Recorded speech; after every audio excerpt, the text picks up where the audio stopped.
नमस्कार, hornbill TV देख रहे हैं आप। मैं हूं आपके साथ विशाल गर्ग। खबरों की शुरुआत करेंगे। दीपावली से पहले मसूरी में अग्निशमन विभाग की तरफ से लोगों को जागरूक किया जा रहा है। विभाग की तरफ से पर्चे बांटकर लोगों को नियमों के बारे में जानकारी दी जा रही है।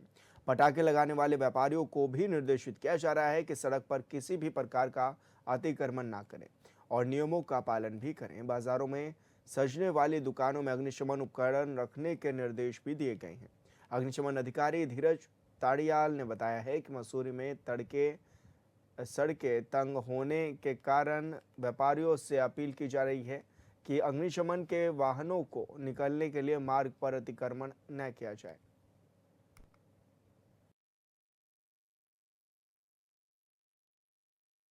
कि अपनी तरफ से हमारे वरिष्ठ पुलिस अधीक्षक महोदय के और आईजी साहब, डीआईजी साहब सभी के निर्देशों का पालन करते हुए हमें ये बताया गया कि मसूरी के तंग गलियां होने के कारण मतलब ये जो रास्ते में पटाखे की दुकान लगा देते हैं या भीड़ भाड़ हो जाती है, भीड़ भाड़ में हमारी जो फायर की गाड़ियां हैं ये आराम से निकल सके और किसी को भी किसी प्रकार की असुविधा ना हो। और इसीलिए मैं सारी मसूरी की जनता से अपील भी करता हूं और उनको दीपावली की हार्दिक शुभकामनाएं भी देते हैं। जो जो पटाखे लगाने वाले हैं उनको किस तरीके से दिशा निर्देश किया गया है? उनको हमारे क्या नियम कानून बनाए गए? उनके लिए ये बनाए गए हैं कि एक सीमित मात्रा तक ही वो पटाखों को रखेंगे और उनके जो लाइसेंस बनाए गए हैं लाइसेंस के अनुसार ही मतलब रखें और अपने पास पानी की बाल्टी या इस प्रकार की कोई भी वो रखेंगे। ठीक है। जो कोई दुर्घटना हो जाती है हाँ, तो उसके लिए हमारे पे अगर कोई ऐसी दुर्घटना होती है तो हमारे पे 3 वाहन हैं इस समय। एक बैकपैक सेट है जिसे हम रनिंग में रखेंगे और एक गाड़ी हम कुरड़ी में लगाएंगे और एक गाड़ी उसे चौक पे लगाएंगे। सर टोटल कितना इस समय कितना बल आपके पास मौजूद है? हमारे पे बल के हिसाब से तो हमारे पे कम से कम 15-20 आदमी हमारे पे हैं। 15-20 हैं तो 3 गाड़ियाँ हैं तो उस हिसाब से हम सारे। हाईकोर्ट ने यूके SSSC पेपर लीक मामले में गिरफ्तार हाकम सिंह की जमानत अर्जी पर सुनवाई की, जिसमें कोर्ट ने राज्य सरकार से जवाब देने को कहा है। सरकार ने इस मामले में आपत्ति दर्ज करने के लिए 2 हफ्ते का समय भी मांगा है। हाकम सिंह की ओर से दायर याचिका में कहा गया है कि उसे इस मामले में झूठा फंसाया गया है। इस मामले में सरकार ने विस्तृत जवाब और अपनी आपत्ति दर्ज कराने के लिए 2 सप्ताह का समय भी मांगा है। न्यायालय ने सरकारी पक्ष के इस आग्रह को स्वीकार कर लिया। न्यायमूर्ति वर्मा की पीठ ने मामले की अगली सुनवाई के लिए 10 तारीख तय की है। देखिए, जो चीज हुई नहीं, अपराध हुआ ही नहीं, अरेस्ट हो गए, उसको ये नहीं ग्राउंड दिया कि तू क्यों अरेस्ट हो रहा। बोल रहे कि एक 9 तारीख को एक वीडियो किसी गौड़ गौड़ के नाम से हुआ। अभियर से गौड़ अपनी ओर से भी तो झूठा बोल सकता है। उसको फंसाने के लिए गौड़ किसी से पैसा लेके उसके नाम को भी तो ले सकता है। ये ऑथेंटिसिटी का एक। और आपने कह दिया हमने एसआईटी कॉन्स्टिट्यूट कर दी और एसआईटी की जब तक कोई फाइंडिंग नहीं है पहले उसको अरेस्ट कर लिया। उसकी लाइफ एंड लिबर्टी जो एक प्रीशियस राइट है संविधान में लिखा हुआ है और उसका हनन कर दिया आपने। तो खैर अब कोर्ट ने नोटिस किया, उनको कहा जवाब दाखिल करो। तो देखिए अब सरकार क्या जवाब देती है, हम उसको लड़ेंगे। ये बड़ी दुखद घटना है कि एक आदमी एक बार किसी भी ढंग से अगर आपकी नज़र में आ गया और उसके पीछे राजनेता अपना गेम खेल रहे, उसे एक आदमी को शील्ड बनाकर अगर अपराधी ये पकड़ो उसको। अभी तुम्हारी एसआईटी क्या करेगी जब तुमने ये कर दिया कि ये हाकम सिंह नहीं किया है, तो फिर एसआईटी कॉन्स्टिट्यूट करने का क्या मतलब है। नाम देने वाला है ना, वो अथॉरिटी एग्जाम कंडक्ट करने वाला, ना वो किसी भी ढंग से पेपर सेटर है, ना पेपर बनाने वाला, ना ट्रांसपोर्टर है। अब उससे कह रहे उसने पेपर लीक कर दिया। आपने एक कमीशन बनाया है, अधिकारी हैं, सेक्रेटरी हैं और दुनिया भर के आपने प्रिंटर करोड़ों का आप ठेका देते हैं, छापने का ठेका देते हैं, ट्रांसपोर्ट का ठेका देते हैं और सब उसकी आड़ में जितना के लिए आए और ये कॉश कर दिया जाए और उसको बेच दिया जाए। हरिद्वार में भादराबाद पुलिस ने वाहन चेकिंग में 300 केजी संदिग्ध गोमांस के साथ 3 लोगों को गिरफ्तार किया है। जानकारी के अनुसार पुलिस ने रुड़की से हरिद्वार की ओर जा रही संदिग्ध कार को क्रिस्टल वर्ड के पास घेराबंदी कर रोक लिया। कार में सवार 3 सदस्यों को हिरासत में लिया गया। गिरफ्तार आरोपियों ने पूछताछ में बताया कि गोमांस की डिलीवरी ज्वालापुर और भटेड़ी क्षेत्र में की जानी थी। पुलिस ने मौके पर पशु चिकित्सक को बुलाकर गोमांस के नमूने लिए और बरामद मांस को अम्लीय छिड़काव कर नष्ट कर दिया गया है।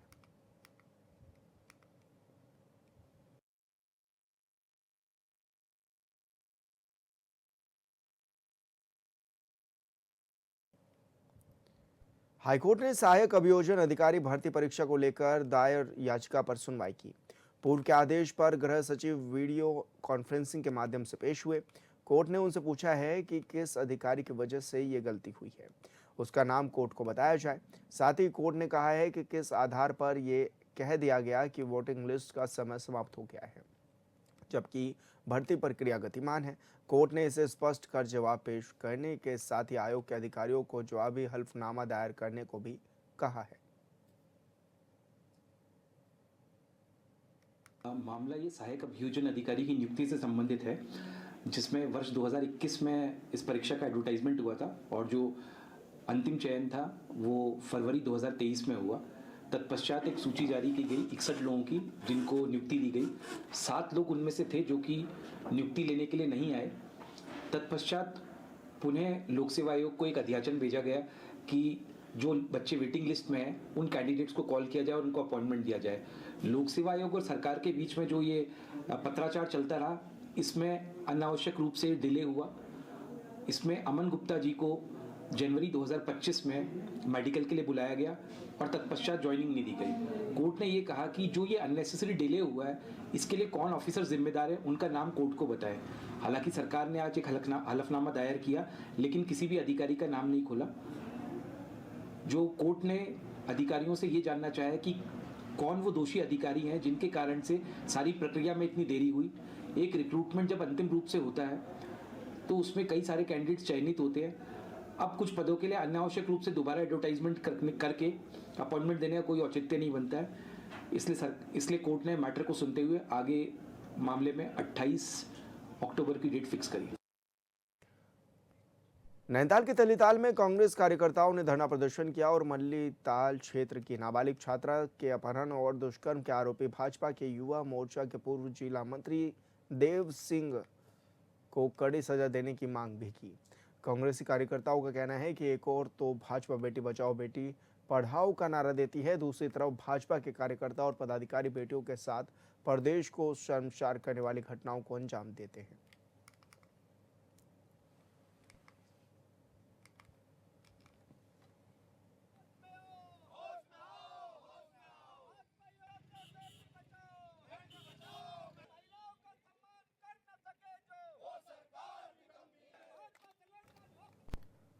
नैनीताल में दीपावली पर्व के दौरान कानून व्यवस्था बनाए रखने के लिए पुलिस अभियान चला रही है। 2 अलग-अलग स्थानों में पुलिस ने कई जुआरियों को गिरफ्तार किया है, जिनके पास से 5.66 लाख कैश बरामद किया गया है। लालकुआ पुलिस ने जुए के अड्डे में छापेमारी की, जिसमें 7 लोगों को गिरफ्तार किया गया और 1 लाख से अधिक कैश भी इस दौरान बरामद किया गया है।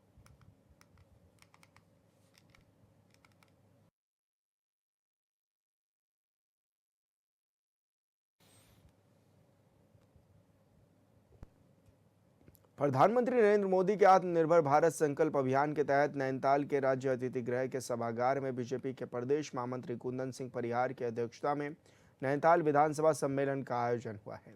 कार्यक्रम में प्रतिभाग करने पहली बार नैनीताल पहुंचे प्रदेश महामंत्री कुंदन सिंह परिहार का बीजेपी कार्यकर्ताओं ने स्वागत किया। नैनीताल पहुंचे प्रदेश महामंत्री कुंदन परिहार सिंह का कहना है कि आत्मनिर्भर भारत संकल्प अभियान के तहत पंडित दीनदयाल उपाध्याय की जयंती से लेकर अटल बिहारी वाजपेयी की जयंती तक देश में स्वदेशी को बढ़ावा देने के लिए सम्मेलन आयोजित किए जा रहे हैं।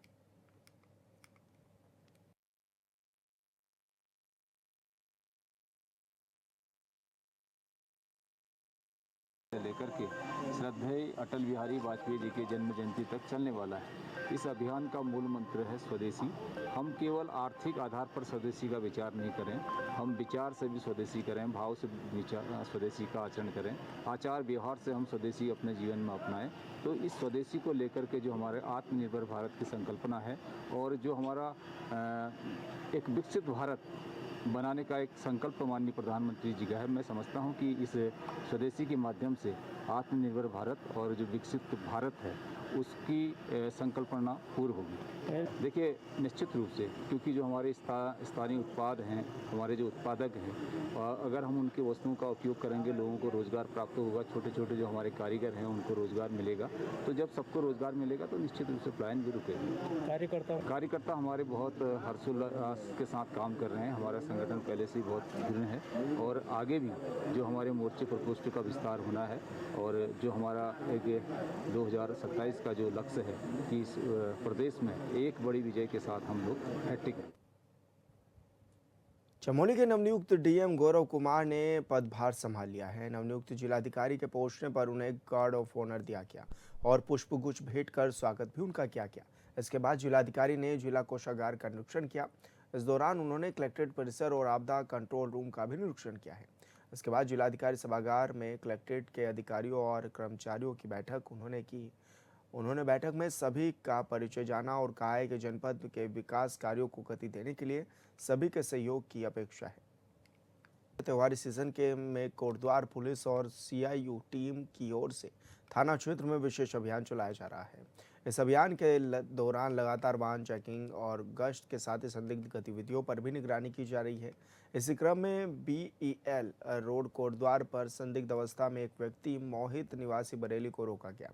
उनके कब्जे से 172.81 ग्राम अवैध स्मैक भी बरामद की गई, जिसकी अनुमानित कीमत लगभग 50 लाख रुपए बताई जा रही है। आरोपी को मौके पर गिरफ्तार कर न्यायालय के समक्ष पेश कर अग्रिम कार्रवाई भी की जा रही है।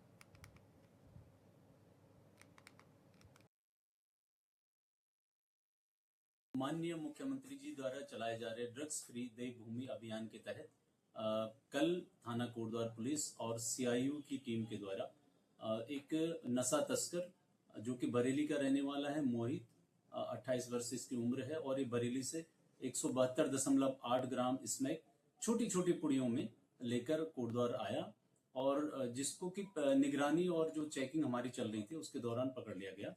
और इस व्यक्ति की यहाँ पर पेशी थी कोर्ट में। पूर्व में भी इसका आपराधिक इतिहास है। कोटद्वार में इसके विरुद्ध पहले भी एक मुकदमा लिखा जा चुका है एनडीपीएस एक्ट में। तो इसके द्वारा ये जो स्मैक लाई जा रही थी ये स्कूल कॉलेजेस में और फैक्ट्री में देने का इसका प्लान था और इसकी कीमत लगभग अंतर्राष्ट्रीय मार्केट में 50। तो शातिर नशा तस्कर को गिरफ्तार कर लिया गया है। कोटद्वार पुलिस ने ये कार्रवाई की। स्मैक की सप्लाई पर पुलिस ने ब्रेक भी लगाया है और ऐसे में 50 लाख रुपए की कीमत भी इस स्मैक की बताई जा रही है, जो कि पुलिस के द्वारा बरामद की गई है। शातिर नशा तस्कर को भी इस दौरान गिरफ्तार कर लिया गया है।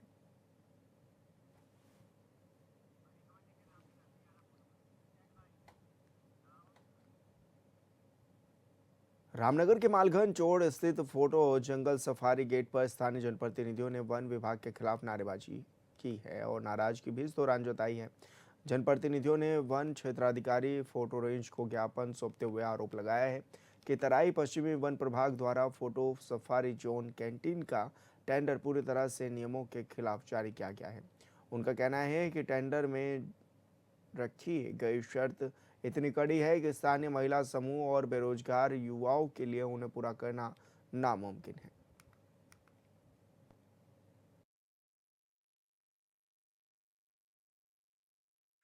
मांग क्या है? हमने आज एक स्थानीय लोगों के साथ, जनप्रतिनिधियों के साथ एक ज्ञापन अपने वन क्षेत्राधिकारी महोदय जी को दिया है। यहाँ पर वो इसलिए दिया है कि जो अभी पूर्व में हमने डीएफओ महोदय से एक ज्ञापन दिया था उनको कि भाई स्थानीय युवाओं को या स्थानीय महिलाओं को स्वरोजगार के साधन उपलब्ध कराए जाए। इसी क्रम में डीएफओ महोदय ने टेंडर प्रक्रिया के तहत कैंटीन का, फाटू कैंटीन का टेंडर निकाला है, जिसमें स्थानीय महिला समूह, स्थानीय बेरोजगार युवाओं का कहीं पर भी कोई प्रतिनिधित्व देखने को नहीं मिल रहा है। हमारी मांग माननीय डीएफओ महोदय जी से है कि इस टेंडर प्रक्रिया को सरलीकरण कर इसका पहले तो इसको निरस्त करें और स्थानीय युवाओं से, स्थानीय महिलाओं जो समूह है उनको बैठाकर इस पे एक वार्तालाप करें। हमने ज्ञापन दिया है कि हमारे मालधन में कोई भी सुविधाएं आती है, सबसे पहले जो है कि वरीयता तो देनी चाहिए, मालधन के लोगों को देनी चाहिए।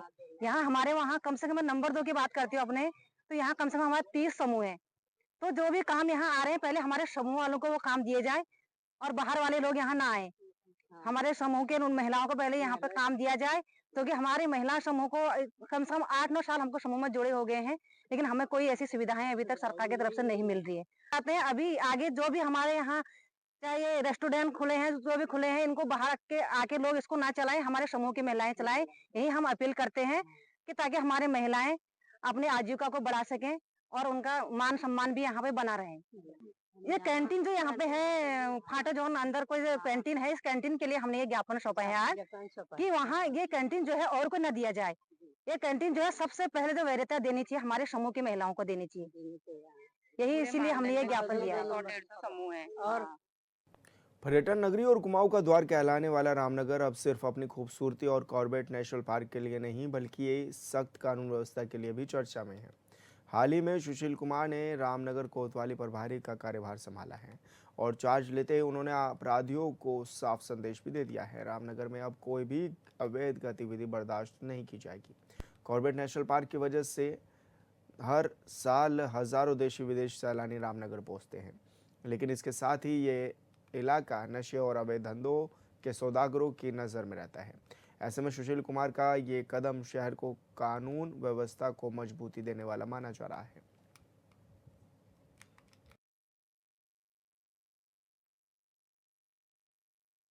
जैसा कि आपको विदित है कि आने वाले समय में जो है दिवाली का त्यौहार है। सर्वप्रथम आप सभी लोगों को दिवाली की शुभकामनाएं। इसी परिप्रेक्ष्य को देखते हुए सबसे पहले व्यापारी मंडल और जितने भी सम्मानित व्यक्ति हैं उन लोगों की मीटिंग ली जाएगी और मीटिंग का मेन उद्देश्य ये रहेगा कि एलओ यातायात के हिसाब से जो है मार्केट की व्यवस्था की जाए और इसके बाद रामनगर जो एक तीर्थ स्थल है और यहाँ पर नशा, यातायात और साइबर क्राइम और सीनियर सिटीजन का देखभाल रखना और उनके जो किराएदार हैं या उनकी जो समस्या उनको उन पर जो विशेष जोर रहेगा। नशे के विषय में तो बिल्कुल जीरो टॉलरेंस रहेगा।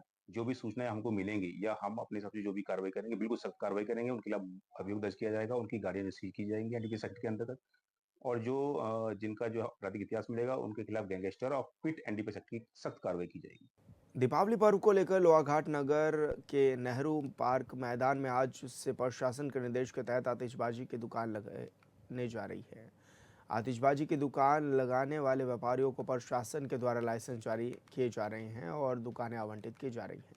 गुरुवार को एसडीएम लोहाघाट नीतू डांगर के निर्देश पर एसडीएम कार्यालय के समीप वन पंचायत हॉल में लोहाघाट नगर पालिका अध्यक्ष गोविंद वर्मा और अधिशासी अधिकारी सौरभ नेगी की देखरेख में एसडीएम कार्यालय में पेश कार ललित खोलिया के द्वारा लॉटरी सिस्टम के माध्यम से 50 आतिशबाजी व्यापारियों को दुकानें भी आवंटित की गई हैं।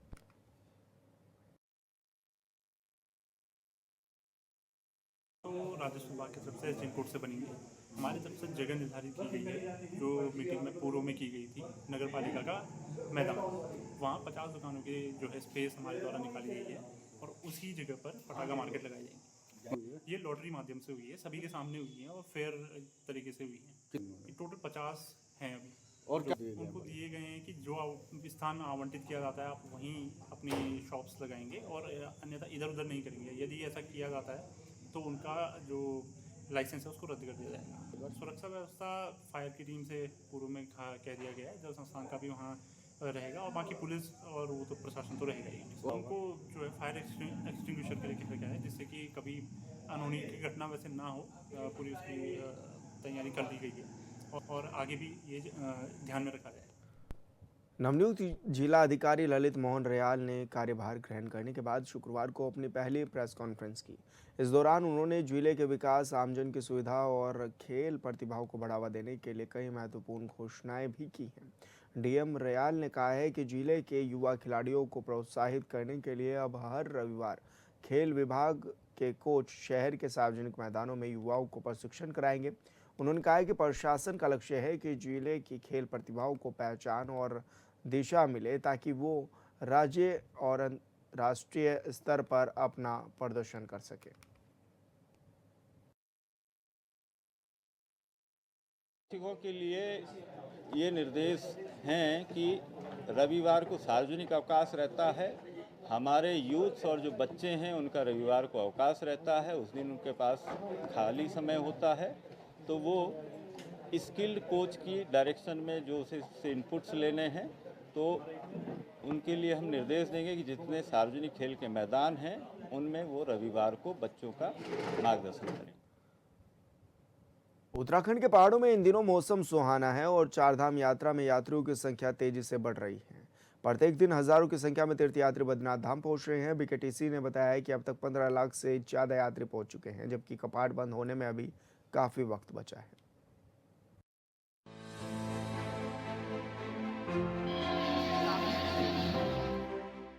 भूवैकुंठ नगरी श्री बद्रीनाथ धाम में सुहावनी मौसम के साथ ही तीर्थ यात्रियों की आमद भी लगातार बढ़ती जा रही है। अच्छी खबर यह है कि बद्रीनाथ धाम में तीर्थ यात्रियों की आमद 15 लाख पार हो गई है, जिससे बद्रीनाथ केदारनाथ मंदिर समिति को भी अब तक की बद्री केदार धामों की यात्रा से करीब 25 करोड़ रुपए की आय प्राप्त हुई है। बीकेटीसी उपाध्यक्ष ऋषि प्रसाद सती ने इसकी पुष्टि करते हुए कहा कि धाम में रौनक बढ़ी है। बीकेटीसी कर्मियों की तत्परता के श्रद्धालु बड़े ही आत्मीयता के साथ सुगमता के साथ श्री बद्री विशाल जी के दर्शन करने के लिए पुण्य लाभ अर्जित करने के लिए पहुंच रहे हैं। है कि इस समय जो आपदा काल भी रहा, यात्रियों की अच्छी सुविधा रही और लगभग इस समय हम 25 करोड़ रुपया की आमदनी कर चुके हैं और 15 लाख यात्री यहाँ दर्शन कर चुके हैं। इसलिए आने वाला समय भी जो अभी पर्व काल है, दीपावली है, कार्तिक स्नान है, मार्गशीर्ष है और इस समय मौसम भी बहुत आज सुखद है और जिस प्रकार से रोडें में इस समय दुरुस्ती की जा रही हैं, मैं देश के सभी धर्मावलंबियों से निवेदन करूंगा कि इस बार बद्री विशाल के धाम 25 नवंबर को 2:56 पे होंगे और केदारनाथ के भैया दूज को 8:30 बजे सुबह 23 अक्टूबर को ये बंद हो जाएंगे। मेरा धर्मावलंबियों से निवेदन है कि आप यात्रा पे आएँ, इस भगवान की यात्रा के लिए, आप भगवान के दर्शन करने के लिए जिस प्रकार से आप यहाँ पधारेंगे तो भगवान अवश्य आपकी मनोकामना पूर्ण करेंगे। इस समय पूरे बद्रीपुरी में श्रद्धालुओं की चहल पहल के चलते गुलजार नजर आ रही है। मंदिर परिसर में ब्रह्म मुहूर्त से लेकर रात्रिकालीन शयन आरती तक श्रद्धालुओं की भीड़ मंदिर परिसर में नजर आती है। श्रद्धालु बद्रीपुरी में श्री हरि नारायण प्रभु के दर्शनों के साथ साथ आसपास के दर्शनीय रमणीय धार्मिक स्थलों पर पहुंच रहे हैं। 15 अक्टूबर को जहां धाम में करीब 4100 श्रद्धालुओं की आमद दर्ज हुई, तो वहीं कपाट खुलने से लेकर अब तक करीब 15 लाख श्रद्धालुओं ने भगवान बद्री विशाल जी के दर्शनों का पुण्य लाभ अर्जित कर लिया है। इस बार बहुत हर्ष की विषय है कि जो है 3 महीने जो यात्रा जो है बरसात के मौसम में बहुत ही हल्की थी, मगर आजकल यात्रा बहुत ही जोरों पे है।